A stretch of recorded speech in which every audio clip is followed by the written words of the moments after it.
Comment আসে, আপা আপনার মুখটা সাদা লাগে, পাটা কালো কেন? ছি ছি ছি ছি, আপনার পা কালো। হাই, এখানে কি লাইট আছে? মুখের ওপর আমার লাইট আছে, সেজন্য মুখটা সাদা লাগতেছে।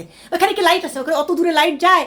ওইখানে একটু কালো লাগবে, ওটা স্বাভাবিক। হ্যাঁ, ওইখানে তো কাছ থেকে যখন এরকম করে নিব তখন তো আবার ঠিকই মানে মোটামুটি ভালো লাগবে দেখতে। আর সবচেয়ে বড় কথা, কার পা কালো হলো, কার পা ফর্সা হলো, তাতে তোমাদের কি? যারা এই ধরনের কমেন্ট করো শ্যামলা মেয়েদের দিকে দেখলে, কালো মেয়েদেরকে দেখলে, আপা আপনার মুখ সাদা পাটা কালো কেন, তো তোমরা পা দিয়ে কী করবা?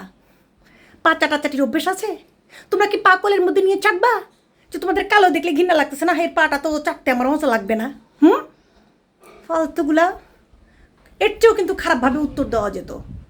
খবরদার মানুষের গায়ের রং নিয়ে, হাত পা নিয়ে কখনো কোনো কথা বলবে না। সেটা আমি কি অন্যজনে কি, সবার পক্ষ হয়ে আমি উত্তর দিয়ে দিলাম। অনেক মেয়েদেরকে দেখি, আমাকে থেকে শুরু করে সবাইকে কমেন্ট করে, মুখটা তো ঠিকই ফিল্টার মেরে সাদা বানিয়েছেন, এবার সুপুরি করে আপনার পাটা কালো কেন? এই, আমার পা দিয়ে তোরা কী করবি? আমার পা দিয়ে তোরা কী করবি? মানুষের প্রতিভা দেখতে শেখো, গায়ের রং দেখতে শেখো না, বুঝছো?